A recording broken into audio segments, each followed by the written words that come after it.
Shaun, Haney, and Justin Funk here with RealAgristudies, and we're going to be diving into the January 2025 results of the Canadian Farmer Sentiment Index. Thanks to all of the producers that took the time to complete this month's survey. This is key data that really allows the farmer to speak with one voice in terms of some of their perceptions and their sentiment and their outlook on how they see the year ahead. It's hard to believe it's 2025. But we're definitely here, and we got to take it on with all the thrust that we can. Justin, I'm looking forward to looking at this month's data. Yeah, you bet, Sean. So, for some of you, this may be your very first time having completed the survey. So, I wanted to just quickly share with you how we do it. Every quarter that we send this out, we are attempting to identify farmer sentiment towards the following areas of focus. So, current and financial performance of the farm, looking at outlook on the ag industry and the ag economy, willingness to make farm investments, confidence and outlook on marketing, whether livestock or grain, and then also state of the farmer's mental health. And so we ask the questions, and usually the questions will have either 2 or 3 options that present a positive, negative, or a neutral outlook.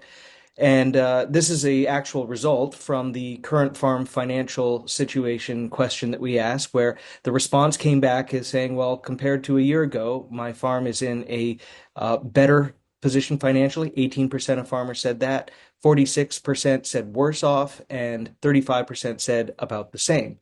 So what we end up doing is we take the positive, so the better off, and we subtract the worse off, the negative, and then that leaves us with a differential. In this case, it's 17, and you then add 100 to that to now get a index number. So with the negative 17 plus 100, that's a negative index of 83.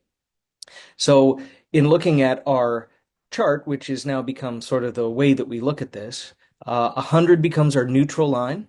So this means anything above this line would be positive sentiment, anything below this line would be negative sentiment. So what we're going to do here is we are going to walk you through the current results, but also look at them because we've asked the questions the same way over this period of time. We can look back and say, well, how has this changed over the different iterations of the study, which in this case, we're going to go back a year in time. So, Sean, are you ready to take a look at the results? Yeah, let's get to it. This year has some really. I've been talking to a lot of live audiences in my speeches, and there is a lot of different viewpoints on this year ahead. So I'm looking forward to see what the farmer said. Yeah. All right. So the first question relates to current farm financial performance, and historically you've seen that this number has hovered in the negative, but around the 85 mark. In our last study in October, it dipped way down to 62, which is something we really haven't seen a whole lot of. Since we've been doing this since September of 22, I'm pleased to say that although that we are still negative, the number has bumped back up to what has sort of been the norm over the last little while. So that represents current farm financial position relative to a year ago. Just looking ahead here in terms of future farm financial, so projecting out a year from now, you can see that last January, the future was looking relatively poor compared to how it rebounded in April, July, and October. And here we're sort of sticking around, within a margin of error that, 80-ish mark. And so it's gone down a little bit, but within the margin of error, you would pretty much say that that is the same as it was a quarter ago.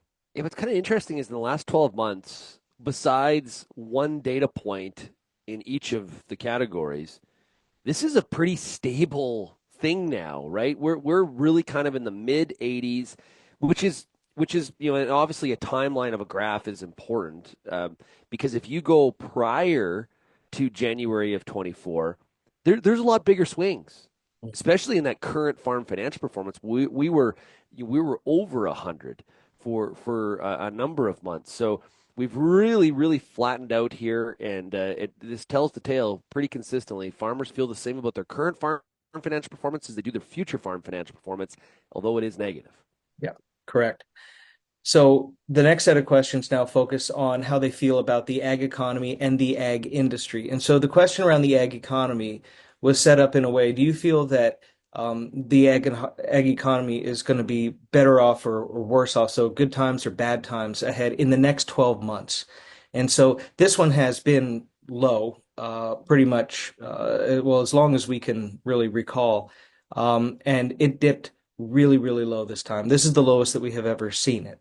Yeah. Now you compare that to the future of the ag industry. This is looking out in the next, 3 to 5 year outlook. Here we're looking at widespread good times or widespread bad times. It's a little more stable, but still we're seeing a decline. So the farmer sentiment is certainly not looking very optimistic for the ag industry or economy as we move into the future. Justin, this is really interesting because one of the things that I think here that's driving people is the concern about, and it's not reflected in the future farm financial performance, but I think it's reflected here, is the political risk that's out there. We've got a Canadian government that's a little bit long in the tooth. We have to have an election at some point. Parliament's prorogued. We got this trade issue with the U.S. I think that's weighing a lot of people, has them really concerned. And you look at that optimism toward the Canadian ag economy in the next 12 months.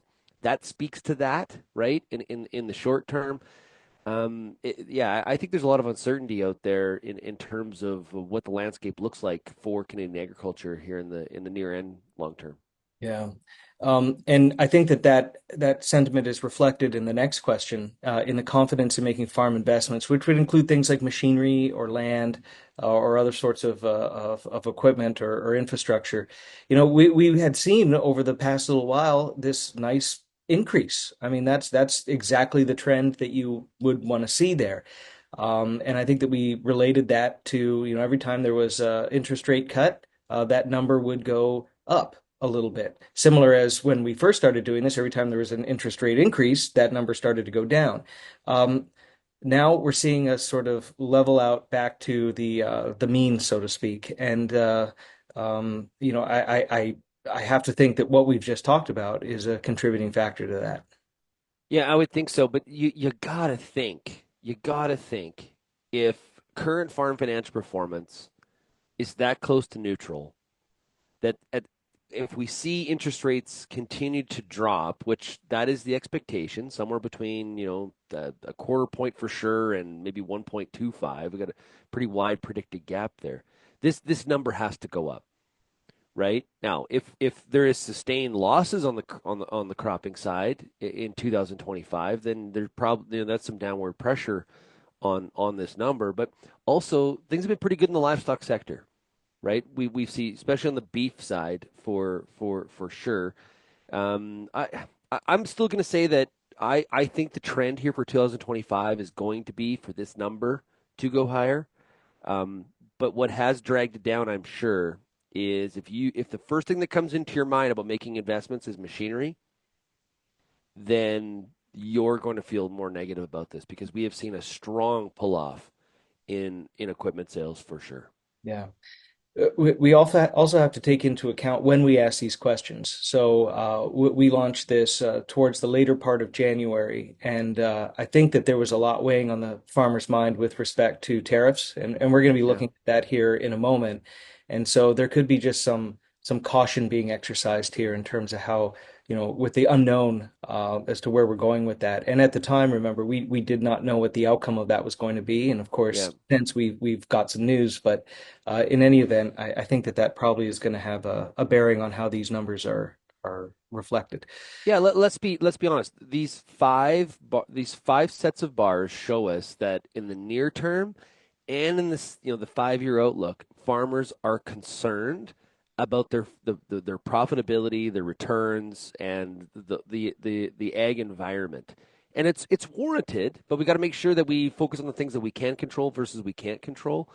And it's probably a little bit better the next 12 months than say a 36 out of 200 on optimism towards the Canadian ag economy. That's an example where we're maybe overshooting the mark potentially a little bit.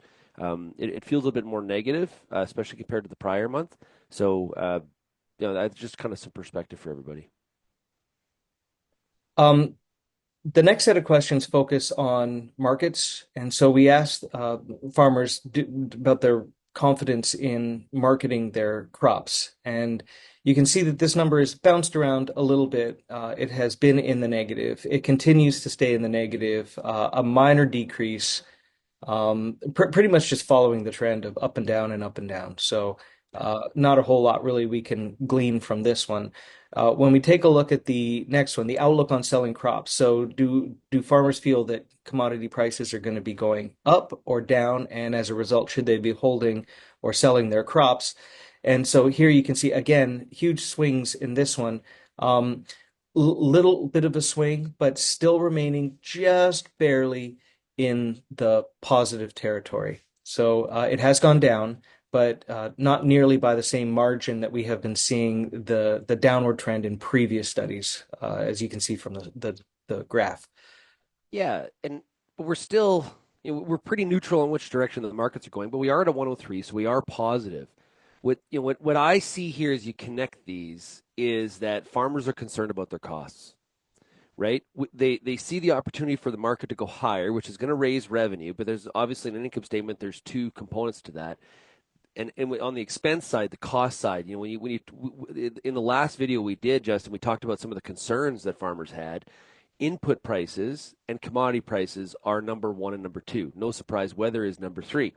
So on the input price side, there's been a lot of talk amongst farmers as you get on the countryside, talking about sticky fertilizer prices. That's the downward pressure on some of the future and current farm financial performance numbers that we're seeing earlier here in the discussion. The last series of graphs relate to state of mental health, which is a question that we have been asking since the beginning. And here we ask, is your mental health better off, worse off, or about the same as it was 12 months ago? And you can see that historically, this has sort of hovered around that neutral mark. And in October, for the very first time, it deviated from that and went down to 88. I'm happy to say that it's back up on the upswing and sort of closer to, well, it's exactly where it was a year ago. Um, we actually asked a new question this time, and I'm glad that we did. We asked farmers to actually rate their mental health now as being, good, average, fair, or poor. And I'm pleased to say that when you aggregate those numbers, there are a majority of farmers that are in the good or the excellent part of this, and so I'm happy to see that. So just that's something we're going to be asking, I think, moving forward now. So we have a basis of comparison. It's one thing to ask if you are better or worse off, but it would also be nice to know where are we starting from. And as a suggestion that came from one of our panelists in the open-ended, I think we're going to do the exact same thing for the current farm financial performance. So if we're asking if you're better or you're worse off than you were, it would be nice to know, well, where do you stand today? Are you already in a good position or are you not in such a good position? So thank you for that piece of feedback. We like hearing those things because it does help us, I think, create a better look at what's going on out there. Yeah, great point. So, any other thoughts on the index? Because we have a few other questions to look at related to the recent trade news that we have Yeah. been hearing. Well, Okay. I had mentioned that, hey, you know what? Thanks to everybody that had completed the survey. I didn't say there was 668 of you. So thanks so much. That's a great turnout by everybody to get these questions answered. Really do appreciate it. And people love these in presentations. There's so many questions about this. So, and on these videos. So keep the feedback and the questions coming and the suggestion like Justin just had mentioned. So let's dig into some of the other things we asked about. Yeah, you bet. So, you know, we asked this in January of 24, but we wanted to get a handle because a lot of the questions that we asked focused on risk, moving into this study, and we're going to be sharing more results from some of the business risk management questions that we asked. But for right now, we asked, do you feel that there's going to be more risk, less risk, or about the same going into this cropping year as there was last year? And 68% said there was going to be more risk, 1% said less risk, and 31% said about the same. What's interesting is that when you rewind to January of 24, when we asked the same question, a greater percentage of farmers said that there was more risk. Same number said less risk, and fewer said the risk was about the same. So I don't quite know what to glean from this, Shaun. I know you've had a chance to think about these numbers, but considering, I guess, the situation that we're in, it might not necessarily be exactly what I would have expected. Yeah, the mark people are viewing the environment of farming as getting still more risky year to year, right? So last year, they 76% said, hey, it's more 24 is more risky than 23 as a perception.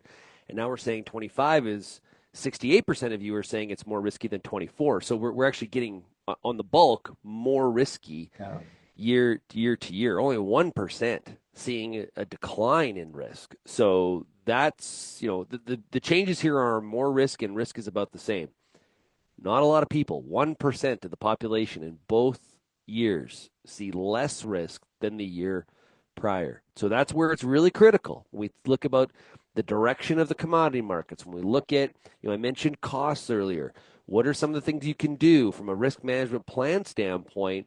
If you know this, if you know there's more risk in the market, what are some of the things that are in your control that you can do to mitigate that risk? That's the things, when winter and the is in place here and we got snowballs hitting us in the face. This is the good time of the year to really think about putting those plans together and reviewing them through the year as well from a risk management standpoint. So, of course, one of the major risks that is staring us in the face right now is related to the potential tariffs. And so, when we fielded this survey, there was the imminent threat of tariffs being imposed on February the 1st. So, this was conducted before February the 1st. And of course, since then, we've had a bit of a reprieve, but we asked the question, do you expect the Trump administration's proposed tariffs to negatively affect your farm business? 59% said yes, 7% said no, 27% said possibly, and then 7% did not know. So clearly, the majority of farmers here are looking at this as being a real negative with respect to their farm business. And when we ask people about their level of concern, you can see here that overall there is quite a bit of concern associated with this. 88% of farmers are either very or somewhat concerned about these proposed tariffs. What I thought was interesting is there's, like you said, there's a lot of concern here. People see an effect if if this happens, and of course Canada got a 30-day reprieve on the tariffs in the meantime to do with the border as it applies to illegal migrants and fentanyl crossings. But the knife is not off the throat. There is still a pretty strong threat of tariffs going forward. This issue has not gone away, although I think Canada can claim at least a short term victory on what happened on that Monday. What's interesting here is based on the level of concern and the level of effect that people see. If you remember going back, I think it was about a year ago, Justin, we looked at all those different policies and did they have a positive or a negative effect on your farm business? And one of the things that I've been telling audiences is that the trade seemed kind of undervalued. It was only a zero point 0.5 out of 2 in terms of a positive impact on business. And that number I've always said is a little bit low. I think there's an underappreciation for trade. Well, now a real trade threat happens that could, change what our exports could be to our number one trading partner, and people realize the value here. So it'd be interesting at some point to go back and now ask some questions about, how do you is market access and free trade a positive or a negative on your farm business? Because there seems to be a little bit of a gap there between how people valued it versus now the concern and the impact that they're seeing Hmm. when there's a real trade threat. So that I found that kind of interesting. Yeah, well, maybe we'll look at that in an upcoming Real Agri-Studies survey. Um, we then asked some questions related to the possibility of a trade war and also what Canada's response should be. So the question was, how likely do you think Canadian agriculture is at risk of a trade war with the US that would result in a significant decrease in Canadian ag exports? And here you can see that it's not quite as convincing as the previous question because there's a lot more likely, but you can see that there is definitely some concern here about that. And then when we ask about what should the response be, so export tariffs on key items or dollar for dollar retaliation, cut off certain U.S. imports, or all of the above, or nothing. There's varying responses to this, but what I think is interesting is the 34% that says all of the above. Just go in with whatever we're capable of going in with and attempt to manage this. So there were some comments. A lot of those comments related to diplomacy. And Hmm. so, if I were to summarize what a lot of those open-endeds had to say in the other, they centered around the concept of diplomacy. Yeah.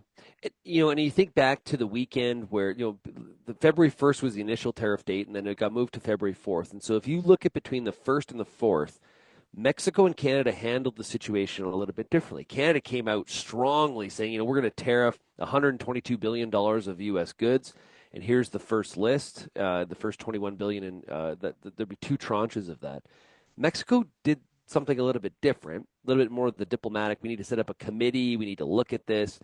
Canada was getting a lot of criticism about the aggressiveness that they responded with. So it's going to be interesting to see, and keeping this list in mind, how will Canada proceed in trying to combat some of the things that the White House is looking for? I did have one policy analyst when I showed them the graph on the right about how do you think Canada should respond.